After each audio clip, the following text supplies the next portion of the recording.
نبی کائنات صلی اللہ علیہ وسلم رمضان کے مہینے میں فتح مکے کے لیے غزوہ الفتح کہتے ہیں، اس کے لیے آپ نکلتے ہیں، آپ چلتے ہیں، رمضان کا مہینہ ہے، مکے کی طرف جا رہے ہیں اور روزے سے ہیں۔ جب آپ مکان قدید پہنچتے ہیں تو شدید گرمی تھی، تو آپ صلی اللہ علیہ وسلم نے روزہ توڑ دیا، روزہ کھول دیا۔ کائنات کے امام نے، جہاد کا سفر ہے، رمضانوں کے یہ دن ہیں، شدید گرمی تھی، آپ صلی اللہ علیہ وسلم نے روزہ توڑ دیا۔ ثم افطر وامر الناس بالفطر،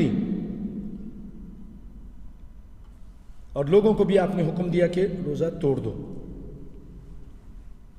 اس کو فتح الباری نے اور امام مسلم نے بیان کیا ہے، انہم كانوا يخرجون مع رسول اللہ صلی اللہ علیہ وسلم فی شہر رمضان۔ صرف یہی نہیں، ایک اور سفر میں بھی رمضان کے مہینوں میں نکلتے تھے، جہاد کے لیے سفر میں نکلتے تھے۔ راوی کہتا ہے فمنا الصائم، ہم میں سے کچھ روزے سے ہوتے تھے، ومنا المفطر، اور کچھ ہم میں سے روزہ خور ہوتے تھے، یعنی روزہ نہیں رکھے ہوتے تھے، بغیر روزے سے ہوتے تھے۔ فلم يعب الصائم على المفطر ولا المفطر على الصائم، تو روزے دار بے روزے کو عیب نہیں لگاتا تھا اور بے روزہ روزے دار کو عیب نہیں لگاتا تھا۔ بخاری اور مسلم کی روایت میں ہے، سیدنا ابو الدرداء کہتے ہیں خرجنا مع رسول اللہ صلی اللہ علیہ وسلم فی شہر رمضان فی حر شدید، ہم نبی صلی اللہ علیہ وسلم کے ساتھ رمضان کے مہینے میں شدید گرمی میں نکلے۔